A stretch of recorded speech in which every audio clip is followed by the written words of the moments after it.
बात करते हैं हमारे अगले सेगमेंट जिसका नाम है आज के मेहमान, जिसमें हम आपको मिलवाते हैं किसी विशिष्ट क्षेत्र की विशिष्ट हस्ती से। उसी श्रृंखला में आज हम आपको मिलवाएंगे कथक नृत्य मनाह डॉक्टर विधि नागर जी से, जो एट प्रेजेंट लेक्चरर हैं बनारस हिंदू यूनिवर्सिटी के फैकल्टी ऑफ परफॉर्मिंग आर्ट्स की। जी हाँ, डॉक्टर विधि नागर जिनसे हम आपकी मुलाकात कराएंगे, उनके बारे में जितना भी कहा जाए कम है। आपका भातखंडे से भी जुड़ाव रहा है, इसके अलावा आपने उत्तर प्रदेश को कथक के क्षेत्र में नए आयाम दिए। आपने हमेशा अपनी बेहतरीन कला प्रतिभा का प्रदर्शन दिया है। तो चलिए उनसे बात करते हैं और जानते हैं कुछ उनके बारे में। डॉक्टर विधि नागर, आपका हमारे स्टूडियो में बहुत बहुत स्वागत है। धन्यवाद। सबसे पहला सवाल जो आपसे जानना चाहेंगे वो ये कि कथक की तरफ आपका रुझान कैसे और कब से शुरू हुआ? बचपन से ही मेरा रुझान नृत्य की तरफ था, पढ़ाई के साथ साथ, और इसका श्रेय मेरे माता पिता को ही जाता है कि उन्होंने उसको प्रतिभा को देखकर और मुझे उस दिशा में निर्देशित किया। फिर उसके बाद मेरे गुरुओं को, जिन्होंने पूरी तरह से मुझे तराशने का काम किया। जी, आपसे अब जानना चाहेंगे कि कुछ अपने मेजर अचीवमेंट्स के बारे में। मेजर अचीवमेंट्स जी, वैसे मैं वाणिज्य की छात्रा रही हूँ, स्टूडेंट रही हूँ, एमकॉम किया है मैंने, लेकिन नृत्य मेरा शौक था और फिर यही मेरा करियर बन गया। जी, अभी मैं सिखा रही हूँ, कर रही हूँ परफॉर्म। जी, इसमें आने वाले बहुत से पड़ावों में बहुत सारी चीज़ें मिलती गई, सब गुरुओं के आशीर्वाद से, सब लोगों के स्नेह से। जी, इसमें एक बहुत बड़ा अचीवमेंट जो मुझे लगता है, मुझे राष्ट्रपति भवन में ICCR की ओर से इंटरनेशनल ऐसे राइटिंग में 2nd अवार्ड मिला था, और ये मेरे लिए उस समय बहुत एक बड़ी उपलब्धि थी। जी। इसके अलावा 2 किताबें लिखी हैं। ऐसा कुछ सोच के नहीं लिखा था, बस जब अपने शिक्षण काल के दौरान मुझे कुछ कठिनाइयों का अनुभव हुआ तो लगा कि क्यों नहीं ऐसी कुछ बुक्स लिखी जाएं जो आने वाले विद्यार्थियों के लिए अच्छी हो। तो बस उस क्षेत्र में ये थोड़ा सा काम हुआ, और बाकी और रिसर्च पेपर्स वगैरह लिखने का काम चलता रहता है। इंटरेस्ट है मेरा एकेडमिक्स में, और क्योंकि मैं परफॉर्मिंग आर्ट से जुड़ी हूँ तो परफॉर्मेंस तो हमारा पहला काम है। तो परफॉर्मेंस में भी जिस भी लेवल पे अच्छे प्रोग्राम्स कर पाने की और उत्तर प्रदेश को या भारत को रिप्रेजेंट करने की बात होती है, तो पूरी कोशिश ये होती है कि अच्छे से अच्छा प्रदर्शन किया जाए और ताकि कथक और ऊंचाइयों को छू सके। जी। डॉक्टर विधि, जैसे कि हम जानते हैं कि कथक के बहुत सारे घराने हैं, कई घराने हैं कथक के, तो हम जानना चाहेंगे हमारे दर्शकों को, आप खुद बताएं कि आप किस घराने से ताल्लुक़ रखती हैं। वैसे तो मैं लखनऊ की ही हूँ और लखनऊ घराने की ही हूँ, पर हाँ, चूँकि भातखंडे में मेरी शिक्षा हुई है और यहाँ पर पहले मोहन राव कल्याणपुरकर जी जैसे गुरु रहे हैं, जिनको मैंने डायरेक्ट तो उनसे नहीं सीखा, पर मेरी गुरु डॉक्टर पूर्णिमा पांडे जी, स्वर्गीय सुभाष दीक्षित जी, इन लोगों से मुझे जो कुछ भी सीखने को मिला, जयपुर की भी चीज़ें सीखने को मिली हैं। तो वैसे तो दोनों घरानों का ही नृत्य करते हैं, पर बेसिकली मैं लखनऊ की। जी। आप कथक में भाव एलिमेंट्स के स्पेशलाइज्ड हैं, तो भाव एलिमेंट्स के बारे में कुछ बताएंगे हमारे दर्शकों को, क्या होता है? भाव बहुत सहज अभिव्यक्ति है। हमारे आपके मन में जो भी एक्सप्रेशंस किसी चीज़ को देख करके मन में जो भी विचार उत्पन्न होते हैं, बस वही भाव है। इसी से जुड़ा हुआ एक चाहेंगे कि जैसे कि अभी महेंद्र ने बात करी, तो हम चाहेंगे हमारे दर्शकों को आप कुछ करके दिखाएं कि किस तरह से अंगों की सौम्यता को हम प्रदर्शित कर सकते हैं भाव के द्वारा। अच्छा, ठीक है। एक कृष्ण, जैसा कि हमारे कथक के नायक कृष्ण ही हैं, तो उन्हीं पर मैं एक कवित्त प्रस्तुत कर रही हूँ, और अभी बैठ के ही आपको दिखा सकती हूँ और हमारे दर्शकों को। जी। ये 3 ताल में निबद्ध है और तिश्र जाति का है। नाचत गोपाल लाल तक धिगिट घिगितड़ान, राधिका मुस्कान आन धकट धुमकट घिन्नड़ान, मुरलीधर अधर लीन सांवरे ने एक तान, राधिका ने नृत्य कियो मार के कटाक्ष बाण, दिन दिन दिन जात जात टट टट टट यमुना तर, द्रगन द्रगन नीर जात, कुंज कुंज फटक दिक दिक दिक गोपिन को, दिक दिक दिक ग्वालन को, निरखे हैं जिनके नयन गोवर धन धारी को, धन धन धन भाग उनके हैं, धन धन धन भाग उनके हैं, धन धन धन भाग उनके हैं। बहुत खूब। अच्छा, आपसे जानना चाहेंगे कि आप कथक में एक्सपेरिमेंट्स पे बिलीव करती हैं? हाँ, बिल्कुल। एक्सपेरिमेंट बिल्कुल वैसे ही हैं जैसे हमारे रोज़ का खाना। अगर एक ही तरह का खाना मिलेगा तो हम ऊब जाएंगे, जाहिर सी बात है। ऐसे ही कथक है। तो अगर उसमें नई नई चीज़ें, नए प्रयोग और चीज़ों और विधाओं से हम उन चीज़ों को नहीं लेंगे तो उसमें भी एक बासीपन आ जाएगा। तो नई ताजगी के लिए बहुत ज़रूरी है कि हम और नृत्य के साथ और फ्यूजन्स के साथ, म्यूज़िक के साथ इंटरैक्ट करें। इसका मतलब ये नहीं है कि हम उन चीज़ों को अडॉप्ट कर लेते हैं। हमारी कथक की ही चीज़ें हैं जिसमें थीमेटिक आइटम्स हैं। कबीर पर लेकर मैंने एक काम किया था, कबीर द वीवर नाम से, जिसमें कबीर के दोहों को ही पूरा कथक के माध्यम से दिखाया। अभी लास्ट ईयर बेगम अख्तर की गज़लों पर एक कार्यक्रम उनको डेडिकेट किया था, वो जो हम में तुम में करार था। तो बेगम अख्तर की जो गायकी रही है उसमें बैठ की अंदाज को भी डालते हुए, कथक की सारी चीज़ों को डालते हुए, हालांकि ये मुश्किल काम है गज़लों के साथ कथक को पिरोना, उसकी प्योरिटी को कायम रखना, पर कोशिश की जी, और लोगों ने उसको सराहा भी। जी विधि जी, जैसा कि अभी महेंद्र ने बात करी एक्सपेरिमेंट्स की और आप बता रही थी, तो हम जानना चाहेंगे कि बीएचयू की कथक के नृत्य को या जो और भी नृत्य शैलियां हैं उनको विकास देने के लिए क्या भूमिका रही है और आगे आप लोग और क्या करने वाले हैं या क्या योजनाएं हैं आपकी? हाँ, अच्छा सवाल है नेहा। ऐसा है, बीएचयू का कथक कुछ अलग नहीं है, कथक तो वही है। हाँ, मैंने अभी ज़रूर बीएचयू ज्वाइन किया है कुछ समय पहले, तो वहाँ पर भी हम लोग की कोशिश है कि स्टूडेंट्स को और इनकरेज करें। और अगर हम अपने नृत्य क्षेत्र में रोजगार नहीं दे पाएंगे स्टूडेंट्स को, तो जाहिर सी बात है वो नहीं आएंगे और इंटरेस्ट नहीं लेंगे। बिल्कुल। तो अभी हम लोग के आगे जो सबसे बड़ी चुनौती है as a teacher, as a academician, कि हम उनको इस तरह के कुछ प्लेटफॉर्म्स दे पाएं जिससे उनको रोजगार मिले। MBA करके तो वो इजीली आप लोग जानते हैं नौकरी मिल सकती है, पर ये जो हमारी कलाएं हैं ये फुली डेडिकेटेड है, हमें पूरा जीवन लगा देना पड़ता है। उसके बाद भी हम ये एक्सपेक्ट करें कि इनसे हम कुछ बहुत अच्छा अर्न कर सकते हैं, ये मुश्किल है। हाँ, नामुमकिन नहीं है। तो इस तरह के कुछ कोर्सेज भी हम लोग और इंट्रोड्यूस करने जा रहे हैं यूनिवर्सिटी लेवल पे, और हम लोगों ने उसको आगे बढ़ाया भी है।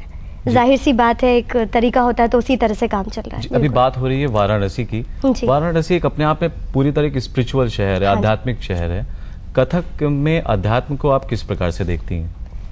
कथक में अध्यात्म को, ये जितनी भी कलाएं हैं ये पूरी तरह से आध्यात्मिक ही हैं। इसमें वही आता है जिसको थोड़ी भी अध्यात्म से रुचि होती है, वही इन कलाओं में आते हैं। जब हम लोग परफॉर्म कर रहे होते हैं, इसी संदर्भ में मैं एक अपना बहुत अच्छा एक्सपीरियंस है जो आपके माध्यम से दर्शकों को भी बताना चाहूँगी। 2006 में फरवरी में 19 फरवरी को बेंगलोर में मैंने आर्ट ऑफ लिविंग की 20th एनिवर्सरी थी, उसमें प्रेजेंटेशन दिया था। शंकर जी की एक स्तुति थी जी। और वहाँ का माहौल कुछ ऐसा था, मतलब क्या बताएं आपको, कि एक पहली लाइन के ऑडियंस से लेके और इतना करीब 10-20 लाख आदमी जैसे एक जन सैलाब जैसे उमड़ पड़ा था। तो वहाँ नृत्य करके ये लग ही नहीं रहा था कि इतने लोग नृत्य को देख रहे हैं, बस ये लग रहा था कि पता नहीं किसके लिए ये नृत्य कर रहे हैं। और करने के बाद बिल्कुल ये लगा कि शायद इसी दिन के लिए मैंने ये नृत्य सीखा था। एक बहुत सुखद अनुभूति थी। ऐसी ही अनुभूतियाँ कई बार होती हैं। हरिदास समारोह वृंदावन में भी नृत्य करते समय ऐसा ही कुछ आभास हुआ था, और भी कई एक्सपीरियंसेस होते हैं। लगता है कि वहाँ पे ऑडियंस नहीं है, सिर्फ हमें और हमारे कृष्ण है। ऐसी अनुभूति होती है जी। विधि जी, आगे आपसे जानना चाहेंगे कि आपके बीएचयू में और भी कथक नृत्य से जुड़ी हुई कुछ ऐसी हस्तियां हो जिनसे आपको प्रेरणा मिलती हो अपने माता पिता के बाद, अपने गुरुजी के बाद? हाँ, वहाँ बीएचयू में जो हम लोग की फैकल्टी ऑफ परफॉर्मिंग आर्ट्स है, उसमें शुरू से बहुत अच्छे लोग, उसकी स्थापना ओमकार नाथ ठाकुर जी ने की थी। वहाँ पंडित बलवंत राय भट्ट जी रहे और N राजम जी, ये सभी ऐसे नाम हैं जो एक अपना मुकाम हासिल कर चुके हैं। और अभी कथक में वहाँ पे प्रोफेसर रंजना श्रीवास्तव जी हैं, भरतनाट्यम में प्रेमचंद होम्बल जी हैं, ये सभी मेरे बड़े हैं और जाहिर सी बात है हमें प्रेरणा। डॉक्टर विधि, थोड़ी देर के लिए आपको रोकना चाहूँगा क्योंकि हमें जाना अपने म्यूजिकल सेगमेंट में। ओके, तो दर्शकों चलते हैं।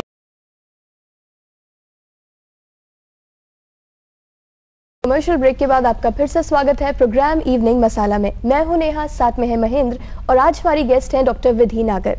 महेंद्र, आप कुछ पूछने वाले थे? जी, मैं बहुत एक्साइटेड हूँ पूछने के लिए कि आजकल हर जगह योग पर चर्चा है, तो मैं जानना चाहूँगा कथक योग किस प्रकार से हमें हेल्दी और फिट रखने में मदद कर सकता है? कथक और योग ये दो अलग नहीं, एक ही चीज़ है जी। वही कथक योग जी।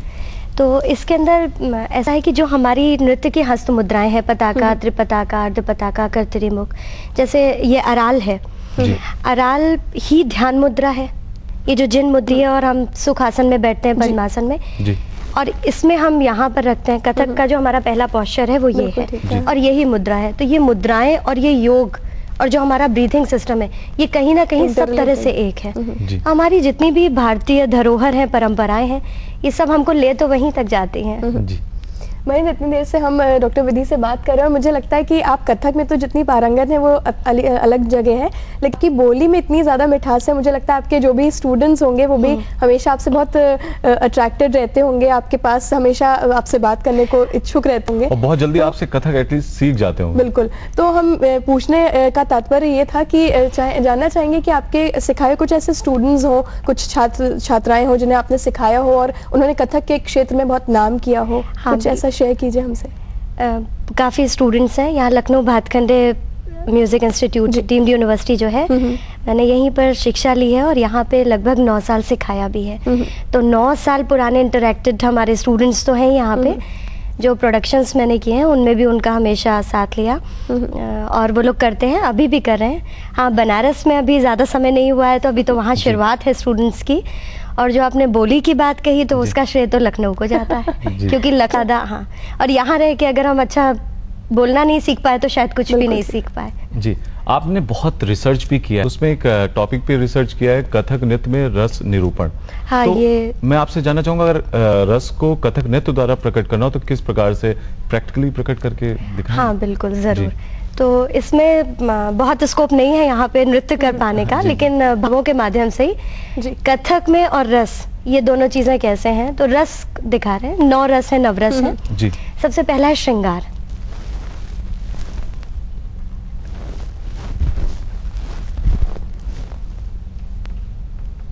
श्रृंगार, हास्य,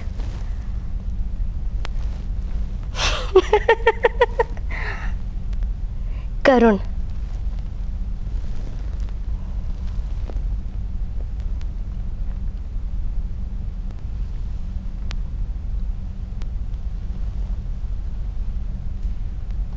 श्रृंगार, हास्य, करुण, रौद्र,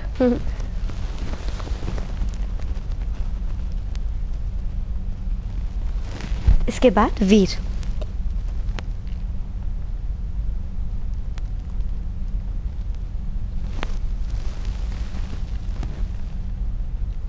श्रृंगार, हास्य, करुण, रौद्र, वीर, इसके बाद भयंक। जी।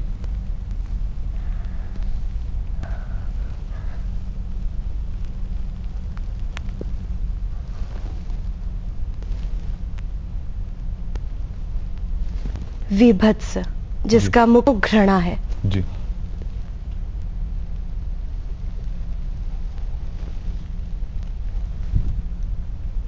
ठीक है। इसके बाद अद्भुत,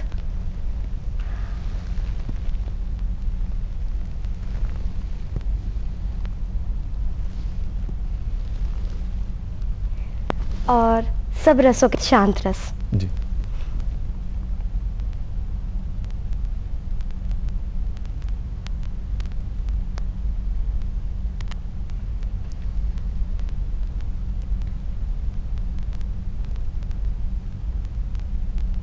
बस इसी माध्यम से मैं 9 रस को इतने कम समय में कितनी जल्दी फेशियल एक्सप्रेशंस के माध्यम से हम कथक के नृत्य में जो भी प्रदर्शित करते हैं उसमें अंगों की सौम्यता और फेशियल एक्सप्रेशंस बहुत ज्यादा मायने रखते हैं। हमने देखा बहुत ज्यादा, और सहजता जो कथक की है यही बहुत जल्दी अट्रैक्ट करती है लोग, इसीलिए कथक की ओर। डॉक्टर विधि चाहेंगे, आपने बुक्स भी लिखी हैं कथक नृत्य पे, उसको बहुत सारे अवार्ड्स भी मिले हैं, उन बुक्स के बारे में कुछ बताएंगे हमारे दर्शकों? कथक की 2 किताबें मेरी अभी इस समय मार्केट में है, कथक नर्तन शीर्षक से, और हिंदी संस्थान ने उसको बाल कृष्ण शर्मा नवीन पुरस्कार भी दिया है।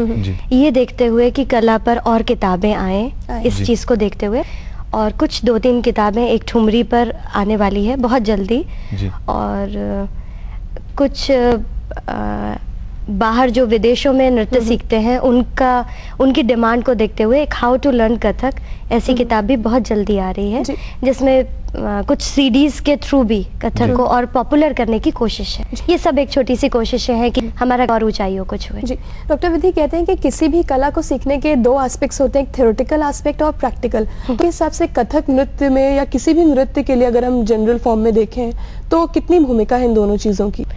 जैसे किसी भी सब्जेक्ट को सीखने के लिए ग्रामर सीखना, इंग्लिश अगर हम बोलना चाहेंगे तो पहले हमें अबिट सीखने हैं, फिर ग्रामर स्ट्रॉन्ग करनी है, और फिर उसके बाद सेंटेंसेस बनाने। बिल्कुल ऐसा ही सभी लैंग्वेजेस में होता है, ऐसे ही हमारे नृत्य की भाषा है। अगर हम सिर्फ प्रैक्टिकल सीख लेंगे कि हम डांस तो बहुत अच्छा कर रहे हैं, लेकिन उसकी जो बेसिक उसकी जड़ है, जैसे टुकड़ा ही कर रहे हैं, कोई भी टुकड़ा है और उसके बारे में हमें नहीं पता कि कैसे आया या हम कहते किसे हैं, तो अधूरा नृत्य होगा, वो अधूरा होगा। और हाँ, अगर हम उसमें छुपी हुई सारी चीजों को, उसके ग्रामर को भी पकड़ें और उसको अच्छी तरह से सीखें, आत्मसात करें, तो उससे मेरा मानना है नृत्य का सौंदर्य और निखरता है, निश्चित रूप से निखरता है। जी, हमारे दर्शक जो देख रहे होंगे आपको, उनमें से जो इंटरेस्टेड होंगे कथक सीखने के लिए, उन्हें आप क्या कहना चाहेंगे? कथक सीखना एक बहुत कॉम्प्लिकेटेड सा काम है कि बहुत इजी सा? बहुत आसान, बिल्कुल वैसे ही जैसे हम लोग रोज खाना खा नहीं पीते, क्योंकि हमारा कथक है ही इतना सहज। और ये बहुत अच्छी बात है कि इवनिंग मसाला के माध्यम से मैं इतने दर्शकों तक इंटरेक्ट होकर और कथक की बात आराम से कहती हूँ कि ये बहुत आसान है, बिल्कुल कुछ भी मुश्किल नहीं है। पर सीखने के लिए एक कदम तो बढ़ाना ही पड़ता है। जैसा आजकल फिल्मी डांस और इन सब की ओर हमारे विद्यार्थी बहुत ज्यादा उन्मुख हो रहे हैं, उसको देखकर अट्रैक्ट होते हैं, ऐसा नहीं है, वो बेस तो कथक ही है। ठीक वैसे ही जैसे सब लौटकर वापस वेदों की तरफ जा रहे हैं, ऐसे ये जो भारतीय नृत्य परंपराएं, इन्हीं में से तो ये चीजें निकली हैं, इनसे अलग नहीं है। हाँ, जैसी फ्यूजन की और इन सब की बात की थी, वो भी एक स्ट्रीम्स में जाकर ऐसे बट गया है। और मुश्किल कुछ नहीं है, मुश्किल नहीं है कुछ भी, अगर ठान लीजिए तो, अगर ठान लेंगे तो कथक भी बहुत आसान है। जी विधि जी, जैसा कि कथक तो पहले आपका शौक था, फिर वो एज ए करियर आपने उसको अडॉप्ट कर लिया, इसके अलावा और खाली समय में क्या करना पसंद है? साहित्य में बहुत रुचि है, पढ़ना बहुत अच्छा लगता है, अच्छा साहित्य। और बल्कि कोशिश ये होती है कि अपने लेखों के माध्यम से औरों तक ये बात भी प्रचारित कर पाऊँ कि साहित्य को खत्म ना होने दें। जैसा कि आजकल साहित्यकार सब चिंतित हैं जी। और सब आजकल कंप्यूटर में सारी चीज़ें देखना चाहेंगे, लेकिन पढ़ना नहीं चाहते, तो पढ़ना भी बहुत ज़रूरी है, नहीं तो कोई एक समय में आकर हमारा दिमाग काम का ही ना बंद कर दे। जी। और खाना बनाने का शौक है, बहुत अच्छा लगता है कुकिंग करना, खाली समय में घूमना, ट्रैवल करना, नई नई जगह देखना, संग्रहालय देखना, बड़ा मजा आता है, मॉन्यूमेंट्स देखने में। और बस। डॉक्टर विधि, आपसे जानना चाहेंगे, आप अपनी लाइफ में फैमिली सपोर्ट को किस प्रकार से देखती हैं? मेरे माता पिता, और उन्हीं की वजह से आज मैं यहाँ पर हूँ। उन्होंने हर पल मेरा साथ दिया है, मुझे सहयोग दिया है। और फिर मेरे गुरु डॉक्टर पूर्णिमा पांडे जी, सुभाष दीक्षित जी, और भी बहुत लोगों के वर्कशॉप्स ने किए हैं, जिनका स्नेह मिला, बिरजू महाराज जी का, जयंत कस्तुआर जी। अभी ये जो रस मैंने आपको दिखाया, अभी डॉक्टर कनक रेले जी का वर्कशॉप भोपाल में था, उसमें मैं 7 दिन के लिए उनके पास ही थी और उनसे बहुत कुछ सीखने को मिला। डॉक्टर पुरुधाधीच जी, तो सीखने के लिए तो एक छोटे से बच्चे से भी सीखते हैं, वो भी हो जाता है। और जहाँ से जो भी अच्छा मिल सके लेने की कोशिश होती है, और फिर उसको अपने बच्चों तक देने की कोशिश, कि जो मिल रहा है उसको हम देते भी चले। और कैसे आप बैलेंस कर पाती हैं being a professor in BHU, plus आप अपनी इस कथक के नृत्य में भी आप अपना समय दे सकें, कैसे इन सब में भी, जैसा कि आपने योग पर एक सवाल किया था, योग ही है और वो सब कुछ करा देता है, संभव को संभव करा देता है। तो बस ऐसे ही सब चल, और सबकी दुआएं हैं, छोटों का भी प्यार होता है जो इतना काम करा देता है, बड़ों का आशीर्वाद, छोटों का प्यार, और काशी विश्वनाथ जी की कृपा। तो फ्यूचर में कोई अपकमिंग कोई बड़ा प्रोजेक्ट करने वाली हैं आप? हाँ, एक डांस बैले की तैयारी चल रही है और जल्दी ही उस पर अभी कुछ नहीं कहना चाहूंगी, और सब देखेंगे उसको। मतलब वो सीधे मंच पर ही आए तो ज्यादा अच्छा है। ऐसे ही कई थीम लेकर के कार्यक्रम करने की कोशिश है जी। इसके अलावा चाहेंगे कि आप कुछ आसान से तरीके क्या हो सकते हैं, अगर किसी को कथक में इंटरेस्ट है तो उसके लिए क्या प्रायोरिटीज़ होनी चाहिए, क्या ऐसी चीज़ें हैं जो उसको सबसे पहले अपने ध्यान में रखना चाहिए अगर वो कथक में डांस सीखने के लिए इच्छुक है? सबसे पहला शौक, और उस शौक को पूरा करने के लिए अच्छे गुरु की तलाश। आजकल हर शहरों में ही लगभग स्कूल्स खुले हुए हैं, तो उनमें से भी जो अच्छा हो, जो बेस्ट हो, वहाँ तक जाएं और थोड़ा सब्र रख के सीखें। आजकल अपने टीचर्स पर भी विश्वास नहीं रह गया है स्टूडेंट्स को। उनको ये होता है दूसरे को अच्छा सिखा रहे हैं, हमें नहीं, लेकिन ऐसा नहीं है। टीचर तो एक लाइट बेयरर होता है, जैसा प्रकाश स्तंभ। अब उसमें से किरणें तो निकलती ही हैं, लेने वाले की बात है कि वो उसको कैसे लेता है। और थोड़ा धैर्य से लें, इतनी सारी बातें बताई, इसके लिए आपका बहुत बहुत धन्यवाद। हमारे स्टूडियो में आने के लिए बहुत बहुत थैंक यू शुक्रिया। Very much. हम तो बहते हुए दरिया हैं, हमें अपना हुनर मालूम है, जहां बढ़ चलेंगे रास्ते निकल आएंगे। कुछ ऐसा ही डॉक्टर विधि नागर का कहना है। तो चलिए अगले हफ्ते आपसे फिर किसी शख्सियत की मुलाकात कराएंगे। फिलहाल नेहा और महीन को दीजिए इजाजत।